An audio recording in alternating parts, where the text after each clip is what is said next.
आपल्या आत डोकावून बघा की आपल्यामध्ये नेमकं काय वेगळेपण आहे. ज्या दिवशी तुम्हाला तुमच्यातलं वेगळेपण सापडलं त्या दिवशी धम्माल आहे बघा. अडचण काय माहितीये का, आपल्याला आपल्याकडं काय आहे यात इंटरेस्ट नाहीये, आपल्याकडं काय नाही याचं दुःख आहे. मी तर म्हणेल आपल्याकडं काय नाही याचंही दुःख कित्येकांना नाही, पण दुसऱ्याकडं काय आहे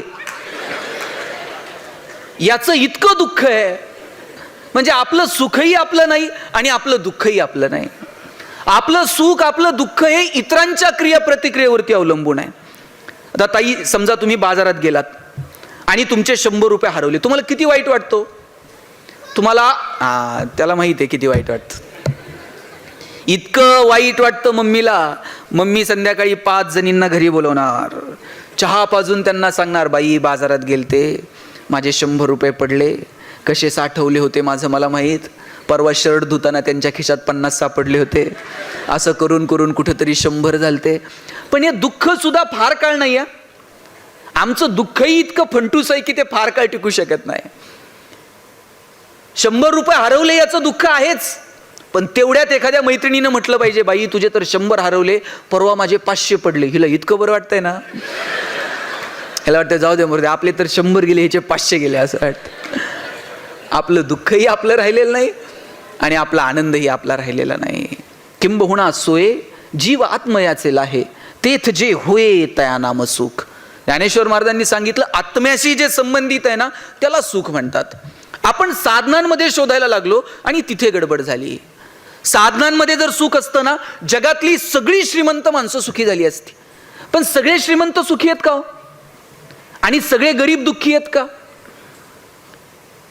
सुख आनंद ह्या संकल्पना जर पैशांवरती विकत मिळत असत्या तर गरीबाच्या वाट्याला सुख आलं नसतं आणि श्रीमंतांच्या वाट्याला दुःख आलं नसतं. पण सुख आनंद या संकल्पना पैशात नाही विकत मिळत, ती अंतर्मनाची कॅरेक्टरिस्टिक आहे. म्हणून आपलं सुखही आपलं आहे, आपलं दुःखही आपलं आहे. पण दुर्दैवानं ते इतरांच्या क्रियेप्रतिक्रियेवरती अवलंबून राहिलं आणि तेच आपल्या दुःखाचं कारण ठरलं. तुम्हाला आनंदी राहायचंय का हो? किती जणांना राहायचंय? हात वर करा बरं, किती जणांना आनंदी राहायचंय? तुम्हाला एवढंच आनंदी राहायचंय का? किती जणांना आनंदी राहायचंय? सगळ्यांना आनंदी राहायचंय, बरोबर. आता मी दुसरा प्रश्न विचारतो, आनंदी राहायचंय की आपण आनंदी आहोत हे जगाला दाखवायचंय? मग राहणं खूप सोपं आहे.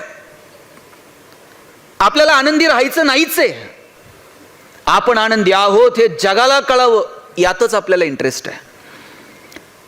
लाखो रुपये खर्च करून लोक परदेशात जातात आणि तिथं काहीच बघत नाहीत. त्याच्या डोक्यात एकच असतंय, फोटो काढतंय स्टेटसला ठेवतंय, फोटो काढतंय स्टेटसला ठेवतंय. त्याला ते बघण्यात इंटरेस्ट नाहीये, आपण कुठे आहोत हे जगाला कळलं पाहिजे यात त्याला जास्त इंटरेस्ट आहे. बरं, तुमच्याकडे मोबाईल आहे, स्टेटस ठेवलं तर काही चुकीचं आहे का? सुविधा आहे, ठेवलं पाहिजे. पण खरं दुःख कधी माहितीये? ज्याच्यासाठी स्टेटस ठेवलंय त्यानं जर बघितलं नाही ना, इतकं दुःख होतंय, असं वाटतंय सगळ्या ट्रिपचे पैसे व्हायला गेले. आपला आनंदही आपला नाही आणि आपलं दुःखही आपलं नाही. मला वाटतं आनंदानं जर जगायचं असेल तर थोडंसं डोळे सताड उघडे ठेवून समाजाकडे बघितलं पाहिजे. आपल्याकडे जे आहे त्यातलं थोडं तरी समाजाला देता आलं पाहिजे. ती देण्याची दानत आपल्यामध्ये असली पाहिजे. भगवंतानं आपल्याला 2 हात दिलेत. एक हात जर घेण्यासाठी दिला असेल तर दुसरा हात देण्यासाठी दिलेला आहे. प्रत्येक गोष्टीचं प्रयोजन आहे. भगवंतानं एकच हात असा गळ्यातून दिला असता आणि सांगितलं असतं भागून घे, चाललं असतं, सवयीनं माणसं तसं वागत राहिली असती. पण 2 हात याच्यासाठी दिलेत, बाबा एका हातानं घेता येते तर दुसऱ्या हातानं थोडंसं दे. बरं बघा, घेतलेला श्वास सोडावा लागतो. असं आहे का श्वास घ्या आणि सोडूच नका? बघा, जमतंय का? घेतलेला प्रत्येक श्वास सोडावा लागतो. कमवलेल्या सगळ्या गोष्टी इथे ठेवून जाव्या लागतील. एकही गोष्ट घेऊन जाता येणार नाही. भूक संपल्यानंतर जेवता येत नाही, तहान भागल्यानंतर पाणी पिता येत नाही. आपल्याकडे 10 गाड्या आहेत पण एकाच गाडीत प्रवास करता येतो. दारात 10 गाड्या आहेत, मग असं होतं का डोकं इकडे ठेवू, हात ह्या गाडीत ठेवू आणि सगळे नंतर एकत्र भेटू कुठेतरी? 10 जरी असल्या तरी एकाच गाडीत फिरावं लागतंय. 10 बेडरूम आहेत पण कुठेतरी एकत्र एकाच बेडरूम मध्ये झोपावं लागणार आहे. काहीही घेऊन जाता येणार नाही. याचा अर्थ असाही नाही की तुम्ही कमवू नका. मी तर म्हणतो जेवढं कमवता येईल तेवढं कमवा. पण तुकाराम महाराजांचं एक खूप सुंदर विधान आहे, जोडून या धन उत्तम व्यवहारे. आपला व्यवहार उत्तम असला पाहिजे. माझे वडील तर सांगतात, वाईट मार्गाने मिळवलेलं धन म्हणजे प्रेतावरची फुलं आहेत, हसूही देत नाहीत आणि रडूही देत नाहीत. चांगल्या मार्गाने जेवढं कमवता येईल तेवढं कमवा. पण बाबांनो, त्यातलं थोडं तरी, सगळ्याच आपण कमवलेल्या गोष्टीवर आपला अधिकार नसतो.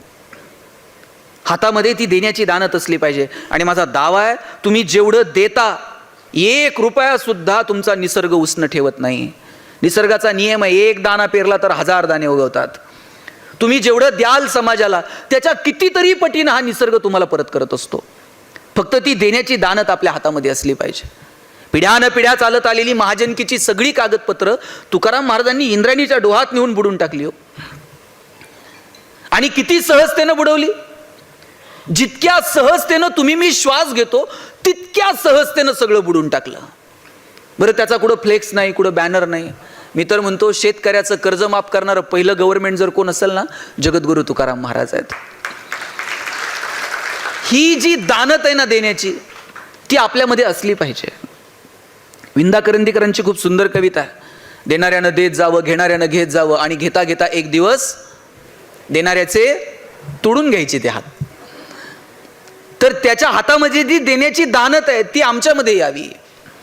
हिरव्या पिवळ्या डोंगरांकडून हिरवी पिवळी शाल घ्यावी, सह्याद्रीच्या कड्याकडून छातीसाठी ढाल घ्यावी, वेड्यापिशा ढगांकडून वेडेपिसे आकार घ्यावेत, मातीमधल्या प्रश्नासाठी पृथ्वीकडून हुंकार घ्यावेत, उसळलेल्या दर्याकडून पिसळलेली आयाळ घ्यावी, आणि शांत वाहणाऱ्या भीमेकडून तुकोबाची माळ घ्यावी. देणाऱ्यानं देत जावं, घेणाऱ्यानं घेत जावं, आणि घेता घेता एक दिवस देणाऱ्याचे हात घ्यावेत. देताना किती सहजता पाहिजे माहिती आहे? जितक्या सहजतेनं आम्ही श्वास घेतो, तितकी सहजता आमच्या देण्यात असली पाहिजे. दिल्यानंतर काहींना पस्ताव येतो, उगच दिलं म्हणते, याला भावनिक झालो, नसतं दिलं तरी जमलं असतं असं वाटतंय. एक खेड्यातला मित्र शहरात आला, आणि हा शहरातला मित्र काहीतरी कार्यक्रमासाठी बाहेर निघाला होता. आणि ग्रामीण भागातून आलेल्या त्या मित्राला म्हटलं, अरे चल, मी एका पाहुण्यांकडे भेटायला चाललोय, आपण 5 मिनिटात जाऊन येऊ. तो म्हटलं, नाही, तू जाऊन ये, मी घरीच थांबतो तुझ्या, तू ये पटकन जाऊन. अरे चल रे माझ्यासोबत. अरे म्हटलं, माझे कपडे बघ, मी आत्ता गावाकडनं आलो, माझ्याकडे आत्ता ड्रेस पण नाही की तुझ्यासोबत कुणाकडे भेटायला यावं, असं चांगले कपडे माझ्याकडे नाही आहेत. तो म्हणला, एवढंच ना, कालच मी नवीन ड्रेस आणलाय, तो तू घाल आणि चल माझ्यासोबत. यानं नवा कोरा ड्रेस मित्राकडे दिला, त्याला सांगितलं, हा घालून ये, आपण पटकन जाऊन येऊयात. मित्रानं तो नवा कोरा ड्रेस असा चढवला, आणि ते गावाकडचं पोरगा असा राजबिंडा दिसायला लागलं. ह्याला वाटलं, हा मी घातला असता तरी चालला असतं. म्हटलं, उगच याला दिला म्हटलं. पण आता दिलाय, काही बोलताय ना. आणि मग ज्या पाहुण्यांकडे भेटायला जायचं होतं त्यांच्याकडे हे 2 जण गेले. 2 जण गेल्यानंतर हे गावाकडचं पोरगा असलं राजबिंडा दिसत होतं, ते पाहुणे सुद्धा त्याच्याकडेच बघायला लागले. आणि पाहुण्यांनी विचारलं, कोण आहे ते? हा माझा मित्र आहे, लहानपणापासून आम्ही एका शाळेत शिकलो, गावाकडे आता शेती करतो, मी शहरात आलो, शहरात मला मोठ्या पगाराची नोकरी लागली. हा गावाकडेच असतो, पण फार सज्जन आहे. आजच शहरात आला होता, माझ्याकडे आला, त्याला घालायला कपडे नव्हते, त्यानं अंगावर घातलेले कपडे माझे कपडे आहेत. ते पाहुणे त्या मित्राकडे असं बघायला लागले. मित्र ह्याच्याकडे असा डोळे वासून बघायला लागला, तुला हे सांगायची गरज होती का की हे कपडे माझे आहेत? आणि त्यांनी तुला विचारलं होतं का हा कोणाचे कपडे घालून आलाय? पण हे इतकं अस्वस्थ होतं की माझ्या कपड्यामध्ये ही किती सुंदर दिसत आहे. आणि मग बाहेर पाहुण्यांच्या तिथून बाहेर गेल्याबरोबर यानं बटन काढले, हे तुझे शर्ट आणि तुझे कपडे अजिबात तुझ्यासोबत. म्हणलं, बाबा चूक झाली, मला ते कपड्यांचं सांगायचं नव्हतं, पण अनावधानानं आलं. पुढच्या घरी फक्त जाऊयात, त्यांना 2 मिनिटं एक निमंत्रण देऊयात आणि लगेच निघूयात. आता मात्र मी कपड्यांविषयी काहीच बोलणार नाही. दुसऱ्या पाहुण्याच्या घरी गेले, तिथंही याचाच प्रभाव पडला. याच्याकडे पाहुणे बघत राहिले, म्हणले, कोण हा राजबिंडा तरुण?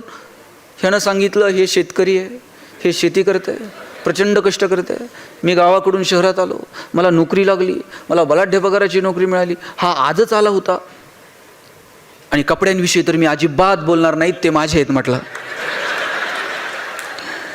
बाहेर आल्यानंतर ह्याला वाटलं, आता याचा गळा दाबू का काय करू. हा म्हटलं आता तर मी तुझ्यासोबत कुठंच येत नसतो. यानं पाय पकडले आणि म्हटला शपथ घेऊन सांगतो मी आता कपड्यांवरती बोलणार नाही.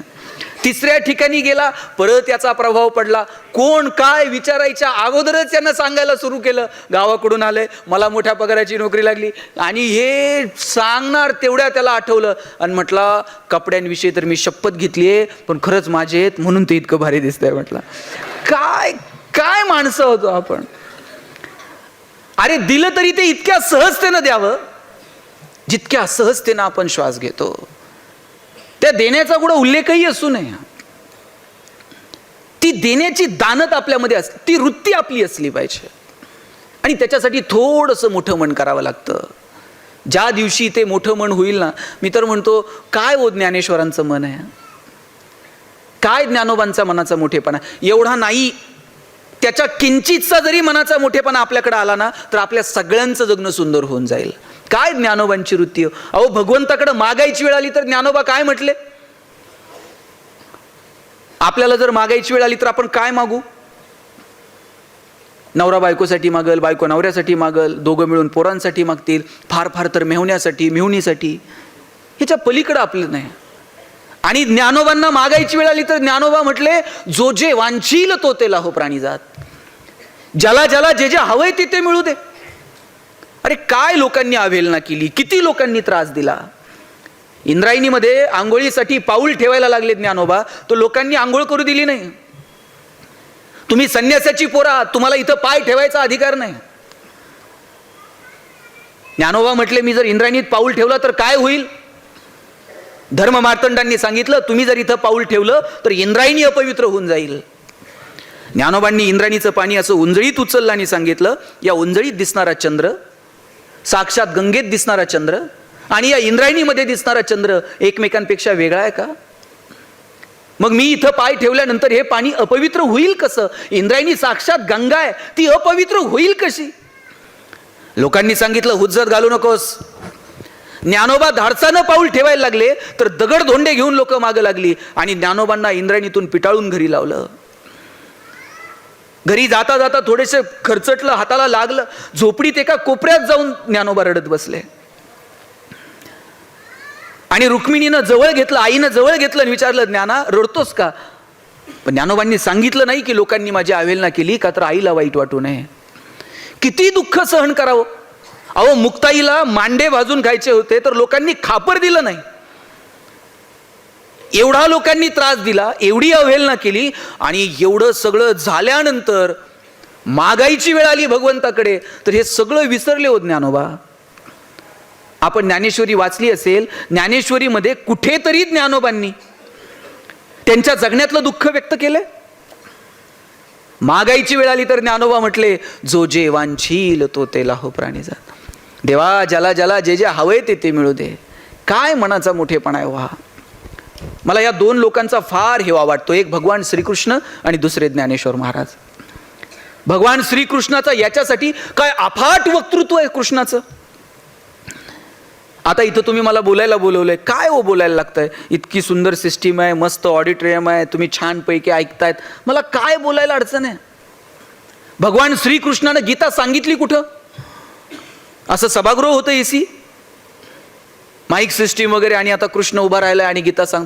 अरे कुरुक्षेत्रामध्ये गीता सांगितली, जिथे आता युद्ध सुरू होईल, जगातले सगळे महान योद्धे एकमेकांवर तुटून पडतील, शंख फुंकले जातील, मृत्यूचा तांडव उभा राहील, रक्ताचे पाट वाहतील आणि तिथे कृष्ण गीता सांगतो अर्जुना ऐक मला काय सांगायचंय. आणि त्यावेळेस सांगितलेली गीता पुढचे हजारो वर्ष तुम्हाला मला प्रेरणा देते. काय अफाट सामर्थ्य असलं पाहिजे कृष्णाच्या वक्तृत्वाचं. आणि दुसरीकडे मला हेवा वाटतो ज्ञानोबांच्या वक्तृत्वाचा. काय ज्ञानोबांचा कॉन्फिडन्स आहे, काय ज्ञानोबांचा आत्मविश्वास आहे. आपल्यापैकी इथं कोण शिक्षक आहे का, त्यानं सांगावं उद्या तुमची पोरं आमच्याकडे आणून सोडा आणि त्यांचं कल्याण झालं म्हणून समजा. काय आत्मविश्वास आहे ज्ञानेश्वरांचा. ज्ञानोबा म्हणतात तरी अवधान ऐकले दिजे मग सर्व सुखासी पात्र होईजे, हे प्रतिज्ञोत्तर माझे उघडाय का.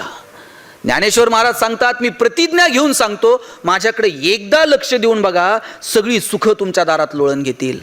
अवघाची संसार सुखाचा करीन, आनंदे भरीन तिन्ही लोका. या तिन्ही जगामध्ये आनंद भरून टाकील. काय आत्मविश्वास आहे हा. आणि इकडे भगवान कृष्ण सांगतो, अर्जुना शस्त्र उचल. माझे चुलते काके, अमुक तमुक नातेवाईक, हे असलं काही मनात आणू नको. हे धर्म आणि अधर्माचं युद्ध आहे. शस्त्र उचल. अस्वस्थ असणाऱ्या अर्जुनाला कृष्ण शस्त्र उचलायला लावतो आणि संहार होतो. कितीतरी योद्धे मृत्यूला सामोरं जातात. इकडे कृष्ण शस्त्र उचलायला भाग पाडतो अर्जुनाला. आणि इकडे ज्ञानेश्वर महाराज काय म्हणतात, तो जे खळांची व्यंकटी सांडो. ज्ञानोबा असं म्हणू शकले असते की नाही, जे खल आहेत ते मरो. पण ज्ञानोबा असं नाही म्हणत जे खल आहेत ते मरो. ते म्हणतात जे खळांची व्यंकटी, त्यांच्यातली जी वाईट बुद्धी ना देवा, तेवढी सांडू दे. आणि पुढचं वाक्य तर इतकं गोड वापरलंय, तया सत्कर्मिरती वाढो. रोप छोटं असेल तर वाढो म्हणतात, आणि रोप नसेल तर रुजो म्हणतात. ज्ञानोबा रुजो म्हणू शकले असते, पण ज्ञानोबा म्हणतात वाढो. ज्ञानोबांना खात्री आहे, वाईटातल्या वाईट माणसामध्ये सुद्धा थोडी तरी सत्कर्माची वृत्ती शिल्लक आहे. आणि म्हणून ज्ञानोबा म्हटले, तया सत्कर्मिरती वाढो. भूता परस्परे पडो मैत्रजीवांचे. मैत्रजीवांचे शब्द कधी वापरलाय? शेकडो वर्षांपूर्वी मैत्रजीवांचा हा शब्द वापरलाय. तुम्ही मी आत्ता फ्रेंडशिप डे साजरे करायला लागलो. काय अफाट आहे हो हे सगळं. काय ज्ञानोबांची भाषा, काय ज्ञानोबांच्या बोलण्यातला गोडवा. मला वाटतं तो गोडवा जरी घेता आला ना तरी जगणं समृद्ध होऊन जाईल. काय ज्ञानोबांची भाषा आहे. ऋणू झुनू रे भ्रमरा, सांडी तो अवगुणू रे भ्रमरा. अवगुण या शब्दाला अवगुणू म्हणावं, याच्या इतकं काय प्रेम असू शकतो. आपल्याला नीट प्रेमानं कुणाशी बोलता येत नाही. ज्ञानोबा अवगुण शब्दाला सुद्धा अवगुणू म्हणतात. उकाराची भाषा आहे. चरण कमळ दळू रे भ्रमरा, सौभाग्य सुंदरू रे भ्रमरा. ज्ञानोबा उकाराची भाषा बोलतात. ही उकाराची भाषा कुणाची भाषा आहे हो? ही आईची भाषा आहे. जग तुम्हाला बाळासाहेब म्हणल, पण घरी गेल्यावर आई बाळू म्हणते. जग तुम्हाला गणेशराव म्हणल, घरी गेल्यावर आई गणू म्हणते. आई उकार लावते. ही उकाराची भाषा ज्ञानोबा बोलतात. आणि म्हणून जग ज्ञानोबांना माऊली म्हणतं. आई असणं हे निवळ तुमच्या प्रसूती वेदनांशी निगडीत नाही. आई असणं हे निवळ तुमच्या स्त्रीत्वाशी निगडीत नाही. आणि आई असणं हे जर निवळ तुमच्या स्त्रीत्वाशी निगडीत असतं ना, 750 वर्ष 21 वर्षाच्या तरुणाला लोक माऊली म्हटले नसते. आई असणं ही एक भावना आहे, आणि ती भावना आपल्याला जपता आली पाहिजे. मला वाटतं बोलायला काय लागतो, शब्द शस्त्र आहेत. तुकाराम महाराजांनी सांगितलं शब्द शस्त्र आहे. आम्हा घरी धन शब्दांचीच रत्ने, शब्दांचीच शस्त्रे यत्ने करू. शब्दची आमुच्या जीवाचे जीवन, शब्द वाटू धन जन लोका. तुका म्हणे पहा शब्देची हा देव, शब्देची गौरव पूजा करू. काय तुकाराम महाराज शब्दांचं वर्णन करतात. आणि म्हणून शब्द नीट वापरा. शब्दांमुळे दंगल, शब्दांमुळे मंगल. शब्दांचे जंगल जागृत राहावं. जिभेवरी दाताच, जिभेवरी ताबा, सर्व सुखदाता. नानी वाणी नासू नये, नानी वाणी पाणी नासू नये. काय काय भाषा आहे. आपल्या जिभेवर आपला ताबा असावा. अहो दुर्योधन पडला तर पडलेल्या दुर्योधनाकडे बघून वरतून द्रौपदी म्हणाली, अंधे का पुत अंधा. ते वाक्य इतकं वर्मी लागलं की ज्या वेळेस शकुनी मामानं टाकलेल्या फाशांमध्ये हे सगळे पांडव हरले, शेवटी द्रौपदीला डावावरती लावलं आणि द्रौपदीला सुद्धा कौरवांनी जिंकलं. त्यावेळेस दुर्योधनाला हे वाक्य आठवलं की द्रौपदीनं माझा अपमान केला होता, अंधे का पुत अंधा. एक वाक्य हो. आणि दुःशासनाला आदेश दिला, द्रौपदीच्या केसांना धरून सभागृहात घेऊन या. दुर्योधन शूर आहे. सभागृहामध्ये अनेक शूरवीर उपस्थित आहेत. पण दुःशासन ज्या वेळेस द्रौपदीला केसांना धरून घेऊन आला, कुणाचंही धाडस झालं नाही की दुर्योधनाला म्हणावं थांब. द्रौपदी सगळ्यांना आव्हान करत होती. भीष्म पितामहा, गुरु द्रोणाचार्य, जगातला सगळ्यात श्रेष्ठ धनुर्धारी अर्जुन तिचा नवरा समोर उभा होता. श्रेष्ठ गदाधारी भीम समोर उभा होता. नकुल सहदेव सगळे मानाखाली घालून होते. द्रौपदीनं सगळ्यांना आव्हान केलं, पण कोणी तिच्या मदतीला आलं नाही. आणि शेवटी धावा केला कृष्णाचा. मी मगाशी म्हटलं की तुम्ही एक दाना पेरला तर 1000 दाणे उगवतात. तुम्ही थोडं द्या, त्याच्या कितीतरी पटीनं निसर्ग तुम्हाला परत करतो. कृष्णाचं बोट कापलं, सगळेजण इकडं तिकडं कापड शोधत बसले बांधायला आणि द्रौपदीनं पदर फाडला आणि चिंधी गुंडाळली. द्रौपदीनं नुसती चिंधी गुंडाळली आणि ज्या वेळेस वस्त्राची गरज भासली त्यावेळेस कृष्ण पुढे ठाकला आणि द्रौपदीला वस्त्र पुरवली. द्रौपदीचं रक्षण केलं. आणि त्या सभागृहामध्ये पहा संयम काय असतो. मान अपमान आपल्या आयुष्यामध्ये चालू असतात. आपण बोलण्यावरती नियंत्रण ठेवावं, आपल्या भाषेवरती नियंत्रण ठेवावं. ज्यावेळेस आपण एकांतात असतो त्यावेळेस आपल्या विचारावर, आणि ज्यावेळेस आपण समाजात असतो त्यावेळेस आपण आपल्या शब्दांवर नियंत्रण ठेवलं पाहिजे. द्रौपदी एक वाक्य बोलली, दुर्योधनाला त्याचा बदला घ्यावा लागला. आणि दुर्योधनाला स्वतःच्या कार्यावर, स्वतःच्या कर्तृत्वावर क्रोधाच्या भरामध्ये नियंत्रण ठेवता आलं नाही. तो ज्या पद्धतीनं द्रौपदी सोबत वागला ते निंदनीय होतं, ते धर्माला धरून नव्हतं. आणि त्या सभागृहामध्ये झालेल्या अपमानाच्या बदल्यात द्रौपदी म्हणून गेली. द्रौपदीनं शाप दिला, ज्या मांडीवरती तुम्हाला बसायचा विचार करत होता त्याच मांडीवरती घाव होईल आणि तुला मृत्यूला सामोरं जावं लागेल. आणि दुःशासना, ज्या केसांना धरून तुम्हाला घेऊन आला सभागृहात ते केस तुझ्या रक्तानं धुतल्याशिवाय मी परत बांधणार नाही. आणि काय झालं, एका शब्दामुळे महाभारत घडलं. मृत्यूचा तांडव असा समोर बघावा लागला. म्हणून नीट बोला, शब्द चांगले वापरा. नाही पटलं तर थोडंसं शांत बसा, संयमानं घ्या. आपल्याकडं संयमच नाही. कुणी आरे म्हटलं का लगेच का रे. प्रत्येक वेळेस प्रतिकारच केला पाहिजे असं नाही. कधी प्रतिकार करायचा, कधी प्रतिसाद द्यायचा हे कळायला हवं.